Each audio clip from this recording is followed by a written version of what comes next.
So Sheila Kelley, welcome to the show. I am so happy to have you here. So obviously the show is called Why Isn't Everyone Doing This? So when in your life did you have this moment of like, oh my gosh, this is so healing. Why isn't everyone doing this? Great question. And actually, it's really sparked me to take some time with that question.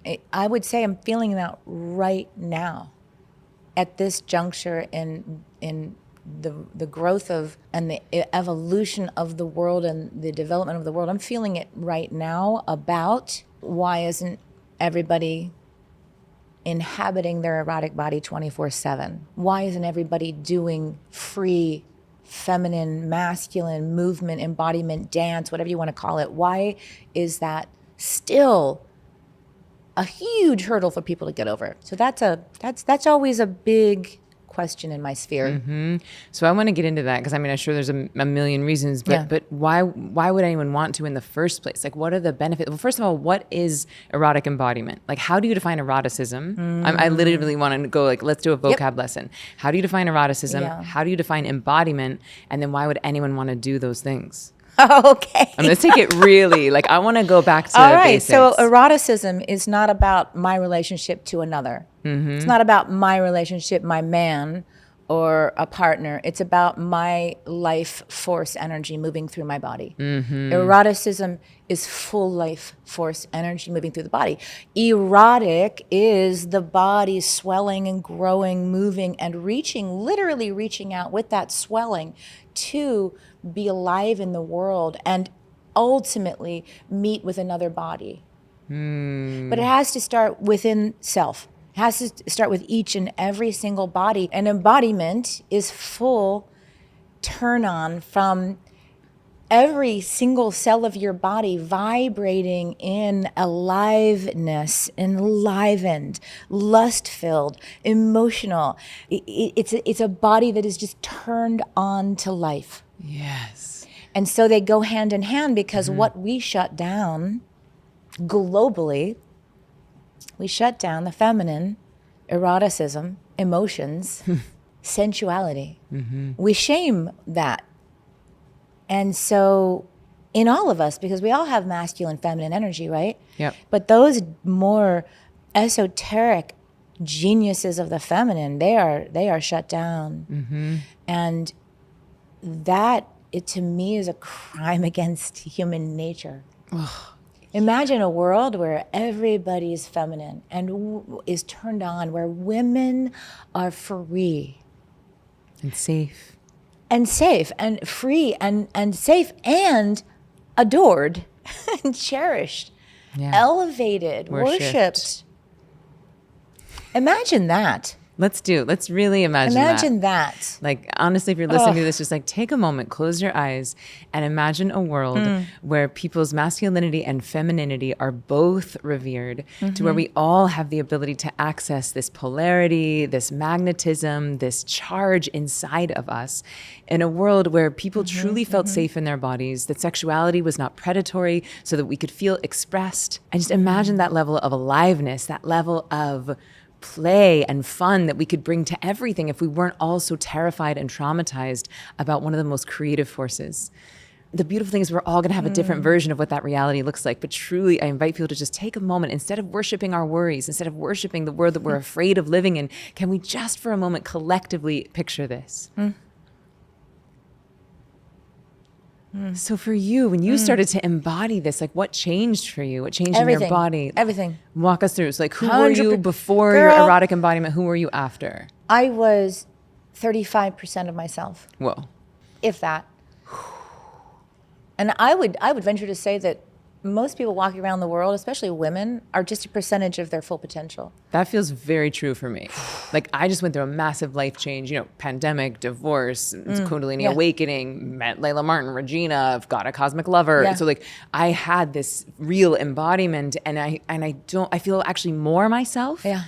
But it has changed me. And that's a fascinating way to say it. I was only a percentage of who I was before. Who I am now. Yeah. I function at 100%. Okay, let's say 99.9%, because you always want a little bit of percent to reach out to.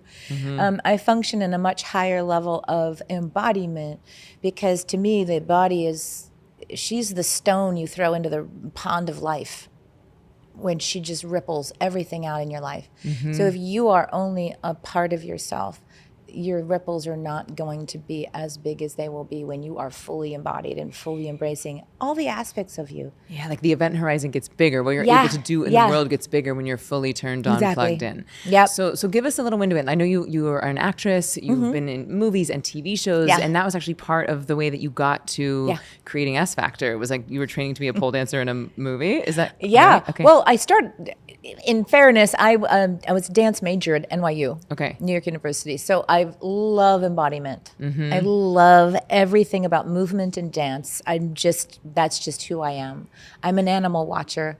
And so I became an actress, but I still had that undercurrent of loving the body and loving movement. So when I did the film, Dancing at the Blue Iguana, I had the honor of learning from some of the greatest professional strippers in Los Angeles this beautiful movement that freed my body in a way that nothing else had freed my body. Nothing. And I can say I have done almost every modality of dance, and nothing felt as electric and alive and badass and made me feel so beautiful, so irresistible.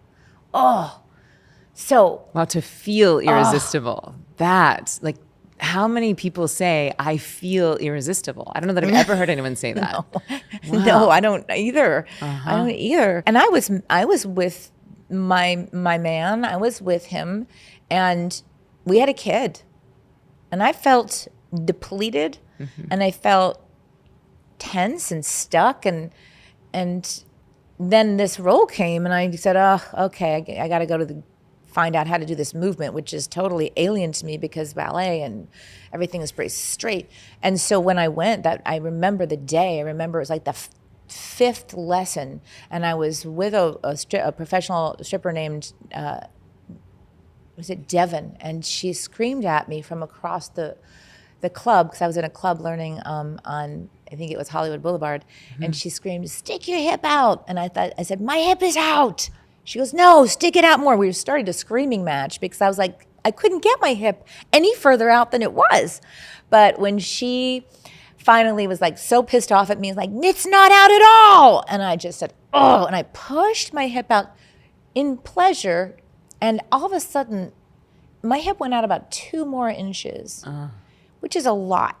And then I felt this electric bolt of lightning and energy unleash from my toes all the way up my body, through my hips, all the way.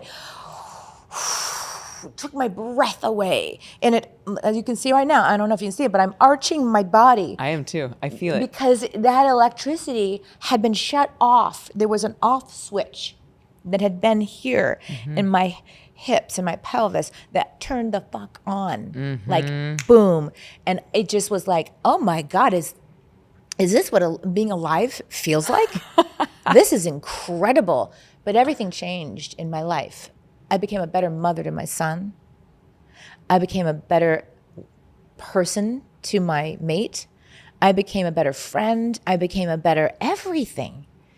And I was like walking around in my life lighter. Yeah. It was the unbearable lightness of being. I understood the name of that book. I understood what it meant. It's that just, oh my God, life is so beautiful when you're full. Yeah. When you're full and you don't feel like you're depleted and you're effortlessly giving out because your body is vibrating with aliveness. Wow. Now, do you think you had like a Kundalini awakening? Do you think that's what that was? Do you think that's what happened in that moment? I think it was an erotic awakening. Whoa. I think it was a Wait, can we talk about that? An erotic awakening? Yeah. That feels important. That feels like something we all need to be having. It felt like a fucking jailbreak. It felt like I ripped chains that had changed me into a more civilized way of being in my body. Whoa. And what put the chains there? And this might be the answer to why isn't everyone embodying I have eroticism. I've pondered this question so much. I would say that it's a pretty layered the machinery is pretty layered. Personal chains, societal chains, patriarchal chains. All of it. It just layers. It stacks it literally stacks in the stratification of the muscle fibers like this, like that. See my hands? And it stacks in there. And then what happens with fascia is fascia will melt into place. And you are now in a corset.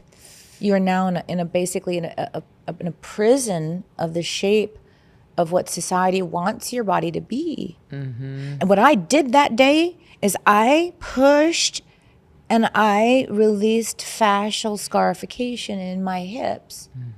That all of a sudden there was blood flowing and cells moving and a life energy that in that area of my body that hadn't been there. And if you had tried to push past or from a place of forcing then you would have maybe got an injury or ripped. But if you did it from pleasure where your body is lubricated, your body is lit up, then it's safe. Exactly. You just nailed it. Because you can't force it. If you force it, you'll rip, you'll hurt. Yeah. If you find it through pleasure and through surrender, through wanting, through desire, that's when the body releases. The body releases to desire. Yeah. So I was just talking to my team. We're about to do this event and we're trying to figure out how to position it and how to name it. And they both said, one woman is in her late 20s, one woman is mid 30s. And they both said that they don't know anyone in their life that feels fully alive. They're like, all of our friends, they feel like they're a fraction of themselves. Yeah. They feel stuck. They feel like, dare I say, dead inside. And you say it? Yeah. Say it. I said it. And I feel like we're having this moment in history where you said, like right now it matters. Where, post pandemic, I feel like we've had this K-shaped economic recovery, richer getting richer, poor getting poor. But I think the same thing is happening spiritually, where people who have had the privilege of having access to trauma work and therapy and medicine work and meditation are popping off into very high states of consciousness. I mean, look at this festival where we are. Everyone's eyes are sparkly. Their hearts are open. Everyone looks 5 years younger than I saw them 5 years ago. And I'm like, oh, maybe this stuff works. You guys all look amazing. Wow. And yet there's a whole other part of the society that has not had the privilege of having access to these tools. And they are spiraling into depression and anxiety and suicidality. And so as this bifurcation gets bigger, the question is, what are we going to do about it? I don't think that's going to be a very enjoyable life to live in, where it's just like we've got the light getting lighter and the dark getting darker. Yeah. So how do we bridge that gap, and how do we empower people to start to even have the curiosity to explore these things and to plug themselves into pleasure or eroticism or movement? Girl, if I had the key to that, let's figure it out. Let's talk it out, because that to me it's paramount to the evolution of life, to the evolution of joy and freedom and pleasure, right?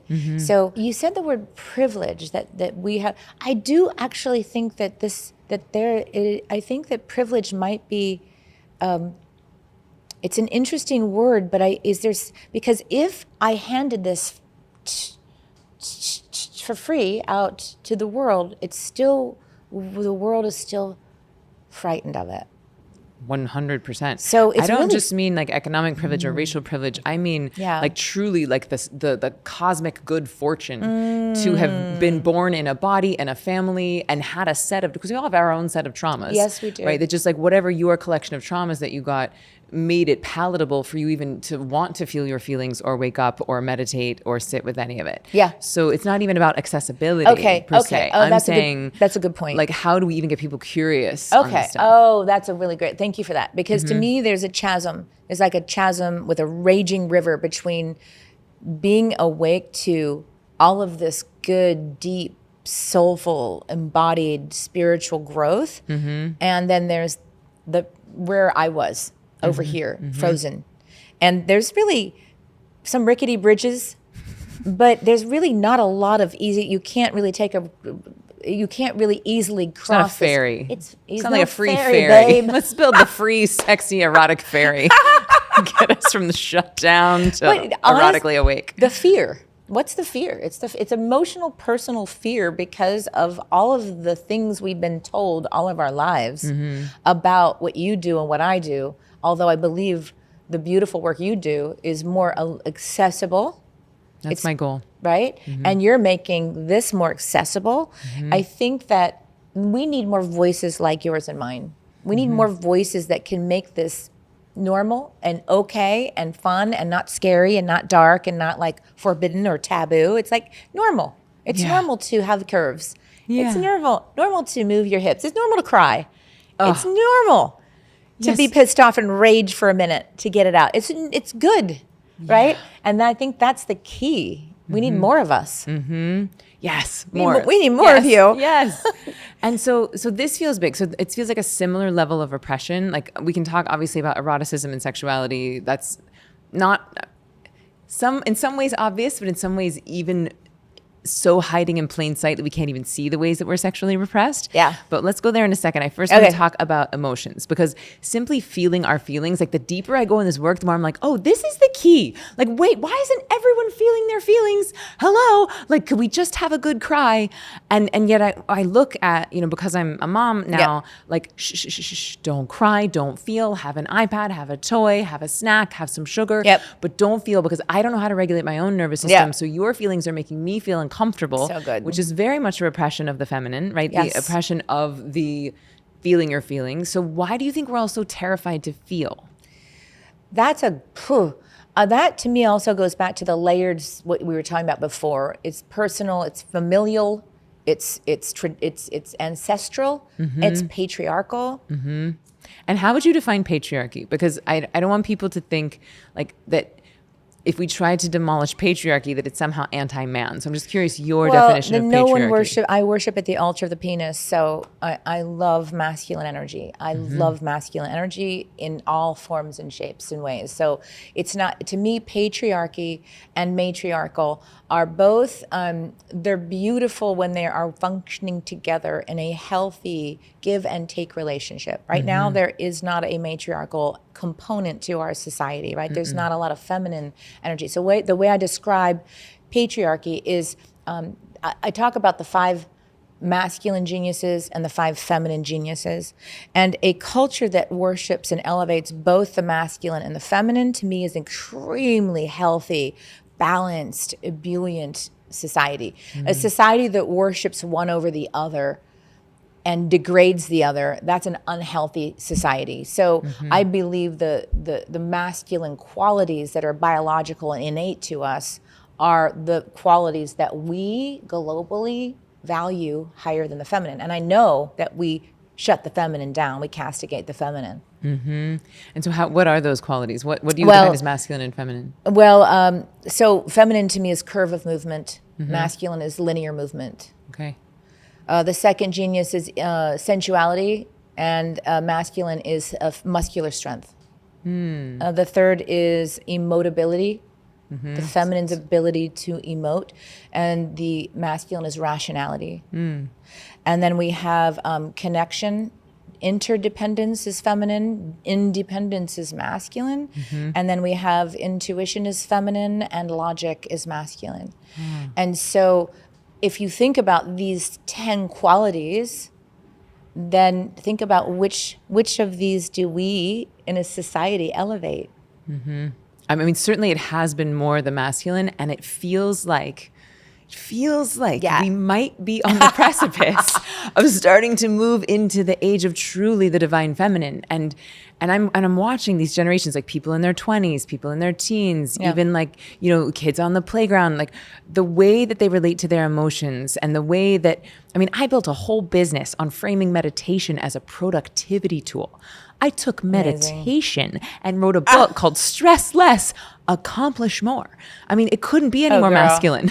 Oh, girl. So good. And I'm glad that I did it, and I'm proud of what I did. Yeah. And I would do it again if it was that time, but I wouldn't write that book again today, because it feels like the frequency of the planet is changing into one of more surrender and lean back and magnetize and turn it on. And that is for both men and women. It's just that we're starting to open up to and awaken to the feminine inside of all of us, and truly like huge gratitude and deep respect to you for blazing the trail and for awakening so many people that have then gone on to be embodied leaders. And you cannot be something if you cannot see it. And so many women have been more embodied, so less afraid of their eroticism, and maybe they're the CEO of a company and they're not talking about it, but they are being it. Oh, that's beautiful. And then beautiful. that infuses the culture. Yeah. And And thank you for that recognition. And yeah, it's been, I've been doing this 23 years, so it's been a journey. And there still is that chasm. There's still that river. I'm just saying precipice. You know, I think the potential is here. The seeds have been planted. Love and it. do we water them or not? Do we water them and build a big fucking motherfucking bridge? I'm sorry, I'm swearing a lot, but I get passionate about it. But do we build like, a super highway? That's what our job is to build the super highway from this place of what stuck, shut down, depressed, shut down, lonely. I mean, even the Attorney General of the United States of America is now saying that loneliness is an epidemic because of the pandemic. I mean, that's worse huge. For you than smoking.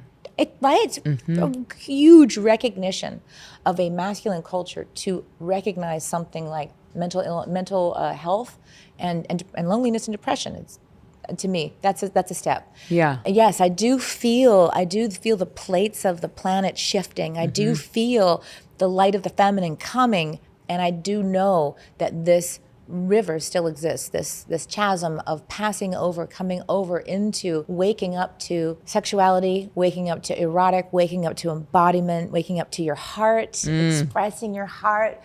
No more shame, freedom, play, joy, all of that stuff. So I'd love to hear some stories of people that you've witnessed, like crossing that chasm, going from that shut down, lonely place where they maybe felt ashamed of their body or trauma in their body, and then moving into being able to feel it or feeling more expressed. Like, can you just share a story or two? There's so many. Gosh, I've been doing there's a lot. Like, you're on your deathbed and you're playing through the slideshow of like, whoa, like, hey, I'm proud of the ripple effect. Like, and just if there's anyone that comes to mind where it's like their transformation was really profound. Yeah, there's so many, and I don't know if you saw the documentary on Netflix. Haven't. It's called Strip Down, Rise Up. Okay. It documents what I teach, and it documents what I teach as a tool to heal past traumas, and it was so powerful and so beautiful. So if you get a chance, so there are women in there that you can actually watch their story take place, because I take a class from the very, very beginning, first class, all the way through 6 months into deep embodiment and deep freedom and deep confidence in the body.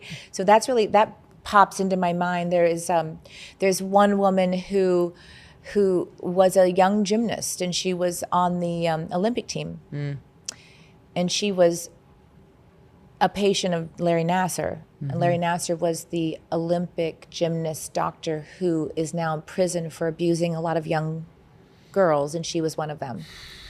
So she comes into class, her body was so violated and so shut down that she couldn't move her hips. She couldn't open her heart.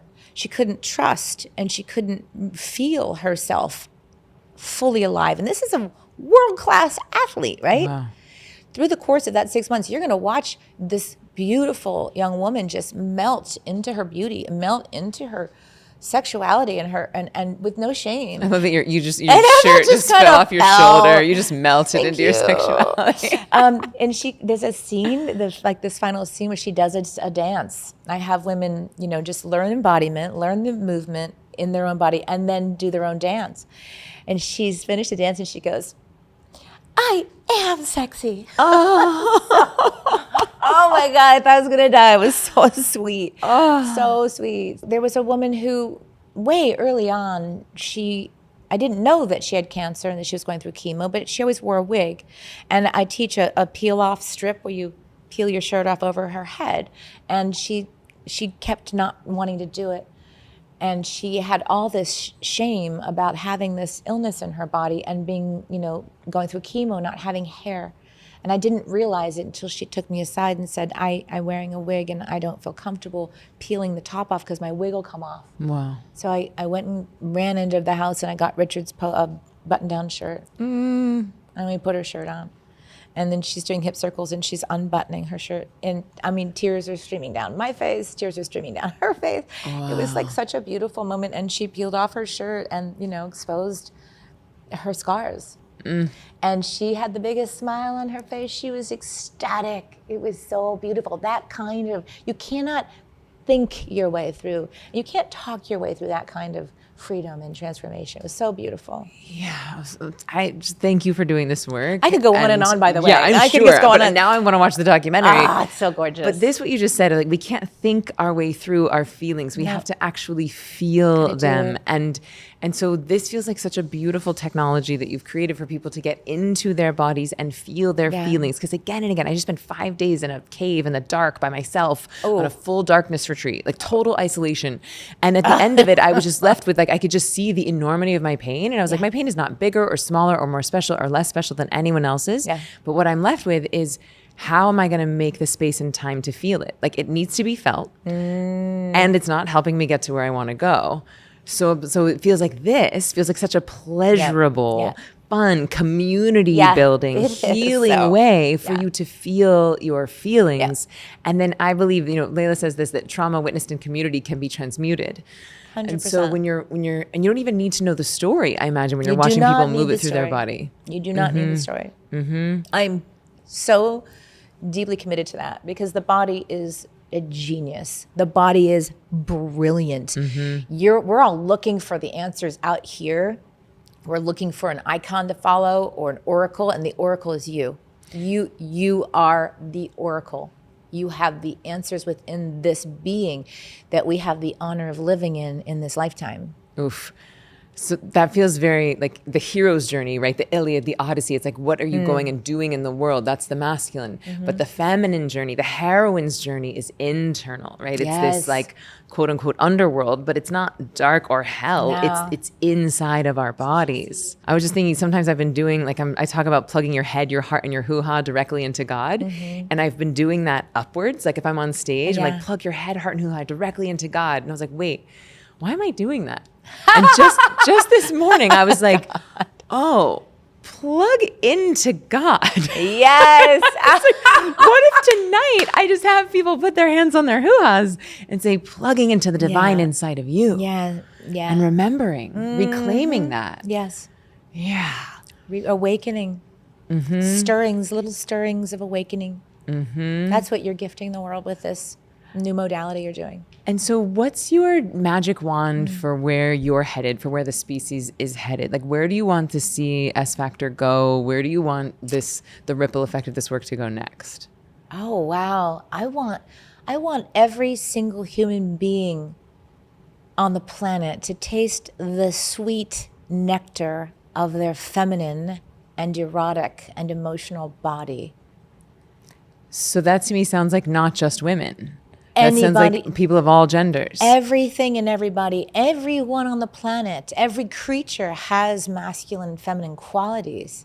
It's just the human species that has shut down the feminine so hard. Yeah. And there's so many different reasons I can go into, but that we don't need to go that direction. But we're shut down so hard that to awaken it is to come into normal. We're not in normal. We're in abnormal. We're in an abnormal place.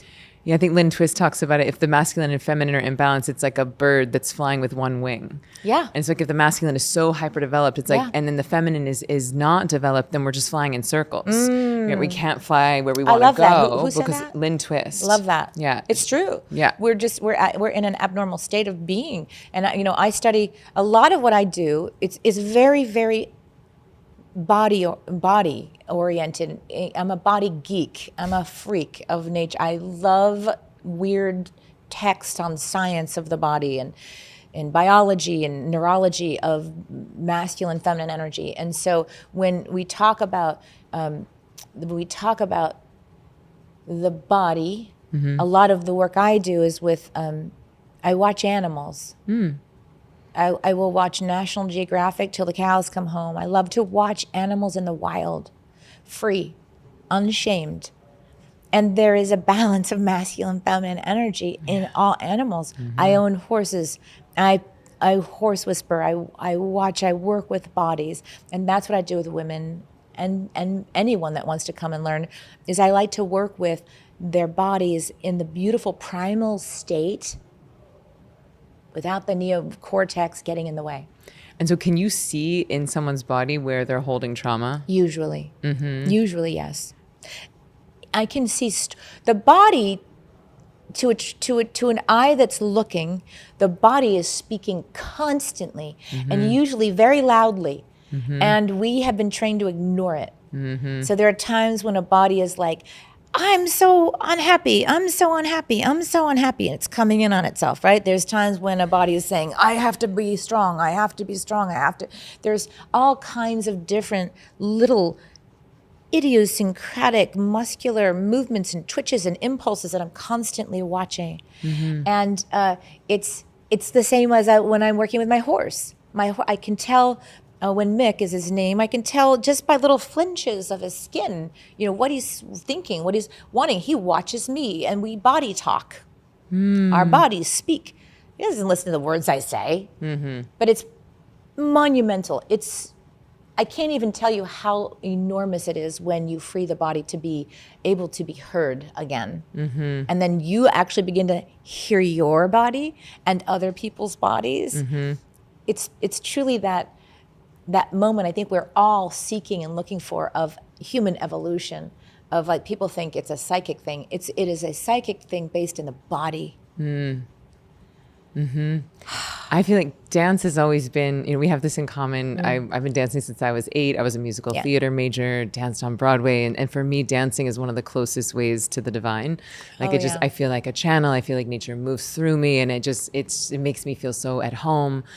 It feels like an alchemical tool. I can move things through my body and through dance. And yet I did feel like being on Broadway, I became world class at knowing how to make people want me. I did not know what I wanted. I was divorced from my own desire, but world class at like being a sex symbol, but really energetically like quite cut off from my own desire. And so I think when I did finally return to that, and I would say I did have a Kundalini awakening. My boyfriend put his hands on my feet. I was on this like vibroacoustic sound bed thing, and he put his hands on my feet, and I had this full like this full like wave of energy from the bottom of my feet to the top of my head. And afterwards I was like, what is this? Who are you? And and it was really it sounds similar to what happened to you when you were doing that class and you had that unlocking. So then once I discovered my own desire, but I already knew like the other side of that polarity, things really started a really beautiful upward spiral. I don't know where I was going with that, but I just wanted to share it. No, it's so beautiful because what you were talking about is you went from trained dancers, as I was and you are, sometimes are the most difficult to get free. Yeah. Because they have very obedient bodies. I want you to think about a dog at a horse at a dog show. Oh. Very, very obedient, does exactly what he's told to do. And then I want you to think about a wild wolf. The difference in body, the difference in muscular structure, in shutdown, that trained dog is so meticulously structured and obedient.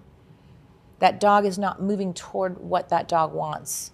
But a wolf, he's sustaining his life with the motivational triad. What's a motivational triad? Is it's the premise with which all living beings function. So it is seek pleasure and comfort, avoid pain and discomfort, and doing so with the least amount of effort possible. We say it one more time. So seek pleasure and comfort. Seek pleasure and comfort, avoid pain and discomfort, and doing so with the most efficient movement. And this is the motivational triad for animals, for humans, for everyone? All living beings, animals, mammals, right? So when you think about that is a wild wolf, and the economy of movement, the conserving energy, that's powerful. Because when you tap into desire, when you tap into the erotic, and you're not like flailing all your energy out and around, but you're actually just super, what I call, consciously aware and very intentional about my touch and my curves and my movement. And I'm not flailing my sexuality. I'm actually deeply immersed and embodied into efficient erotic energy, which is what you're talking about, which is pure fuel. It's pure life force fuel. and you can breathe it and cycle it through your body.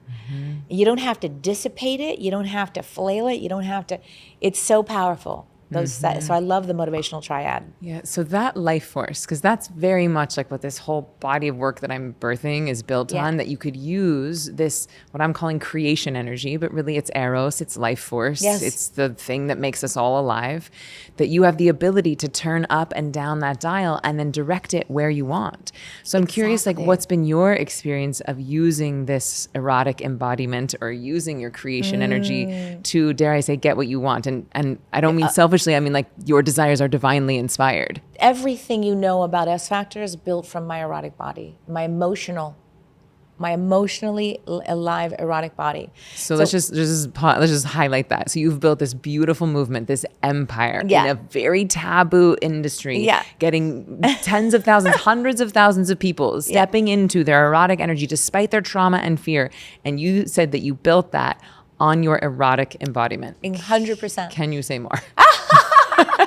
Well, yes, and it gets into some of the nuts and bolts of embodiment. And so I don't know if that's where you want to go, but I'll just throw it out there, right? So our bodies are formed. There are 10 iconic emotional energies that move through our bodies.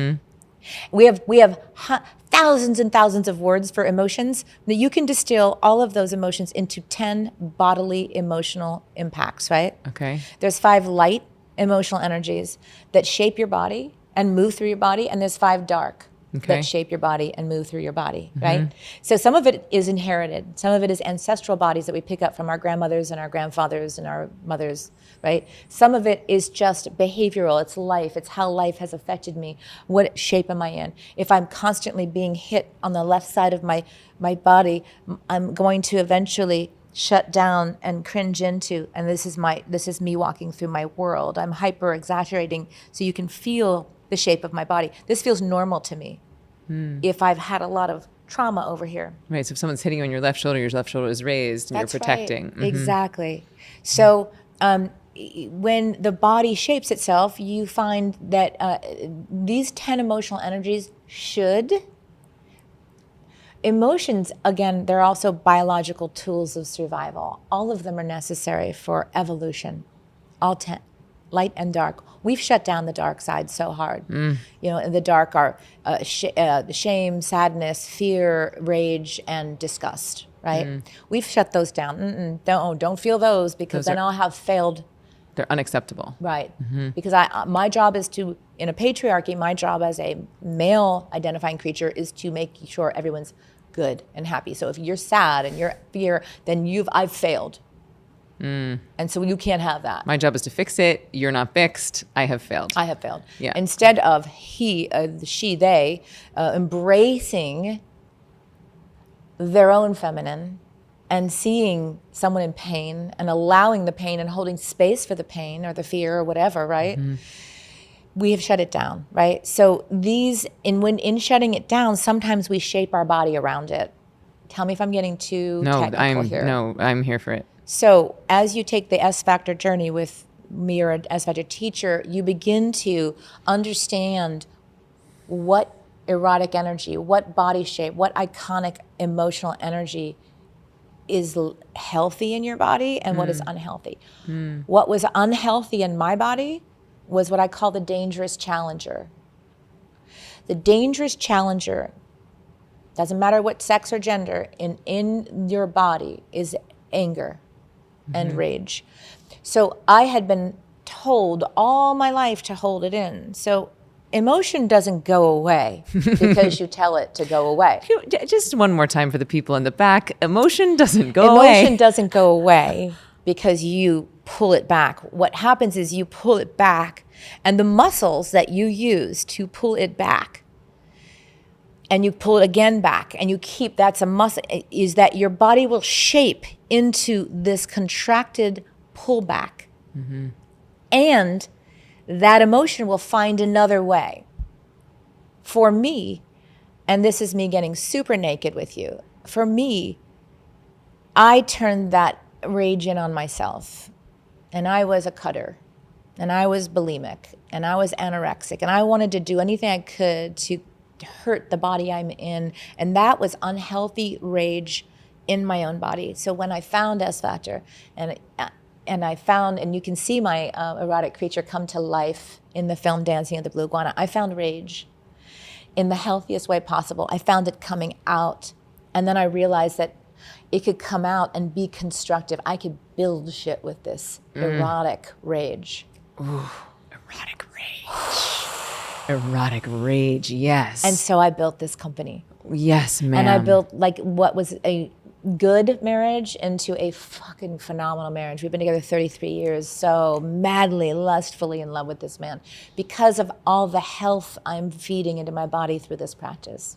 Okay, so many things here. So many. I want to talk about your 5 rules for an amazing relationship in 1 minute, but there's some beautiful Vedic concepts here. So I've been studying the Vedas for like 16 years, and one thing that you mentioned, like energy does not stagnate. It either creates or it destroys. Yep. And so that anger, because you were living in a society or whatever your parental patterning was, it's like, it's not safe for me to feel this anger. That's not ladylike.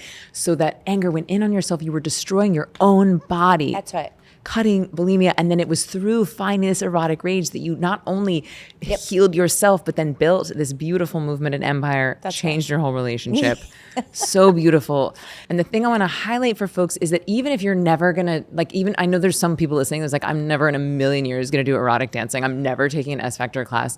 They're insane. They're absolutely insane. Great. It's like, just do it. But what about like, so right now it's just for women, right? So people identify as male, or can people... So I do the same 6-month journey that was in the documentary. I now do it online. It's called Strip and Rise. Okay. And so that's a 6-month journey. I take you through the same journey that the women went through in the film. Cool. And so that is beautiful, accessible. It's accessible to everyone, and anywhere all genders can do it? Anyone can do it. Great. Amazing. And now as we're wrapping up, as we're bringing it to a close, can you just tell us your 5 secrets for an amazing relationship? Oh my God, I'm gonna have to bring, yes.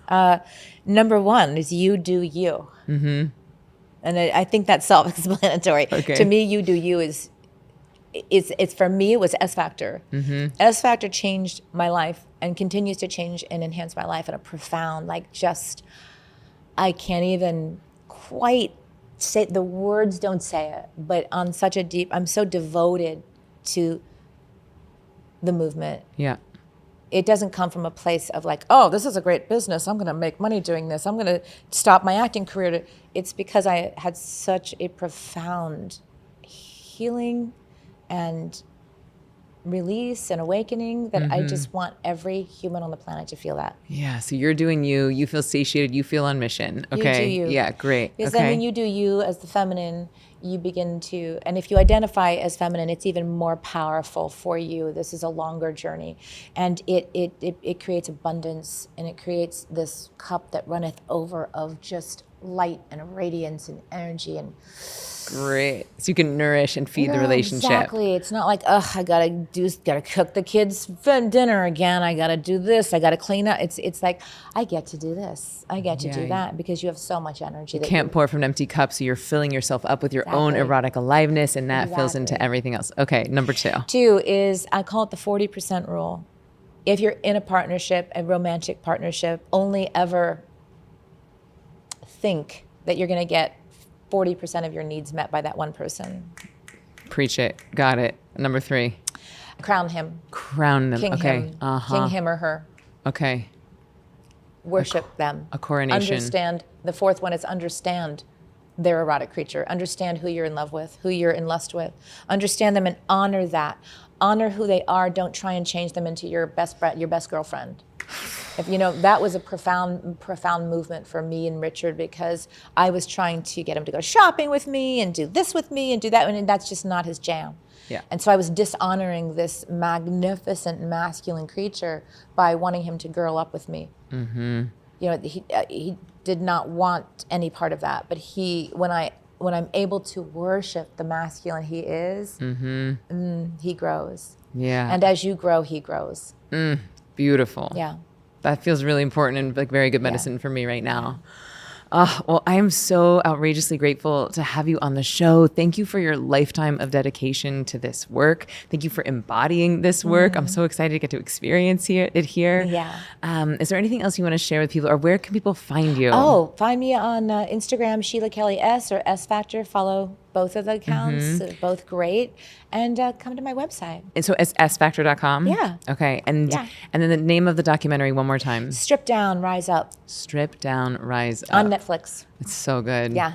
Oh, well, It's thank really you good. so much for your work. Thank you for opening up your heart to us today. Thank you for sharing the importance of erotic embodiment. And truly, after hearing your passion for it, it does truly feel like, why isn't everyone living in their erotic embodiment? Thank you. True. All right, sweet friends, thank you for joining us. What a delight to get to go on this ride with you. And I will see you next week. Goodbye.